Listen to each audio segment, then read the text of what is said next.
السلام علیکم میرے پیارے پیارے لسنرز، امید ہے آپ سب لوگ خیریت سے ہوں گے۔ میں آپ لوگوں کے لیے ایک نئی کہانی لے کر حاضر ہوئی ہوں جس کا مرکزی کردار ہے جبرو، ایک جرائم پیشہ نوجوان کی داستان۔ یہ کہانی تقسیم ہند سے پہلے کا زمانہ دکھاتی ہے جو کہ میرا فیوریٹ ہے، اور یہ سٹوری بہت اچھی ہے۔ یہ نوجوان پہلے ایک جرائم پیشہ ہوتا ہے، بدماشوں کے اڈے پہ کام کرتا ہے، اتنا ہنگامے وہاں اس کے منتظر ہوتے ہیں۔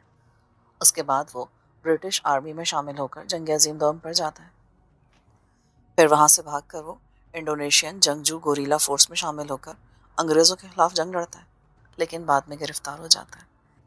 اسے سزائے موت سنائی جاتی ہے، لیکن اس کے ساتھ وہاں کیا ہوتا ہے یہ جاننے کے لیے یہ کہانی سنیے، جو کہ میرے دوسرے چینل پر ہے جس کا نام ہے classic Urdu fiction by Lubaba. Story کا لنک ڈسکرپشن باکس میں موجود ہے، تو جلدی سے وہاں پہنچیں اور یہ کہانی میرے ساتھ انجوائے کریں۔ اپنا خیال رکھیں، اللہ حافظ۔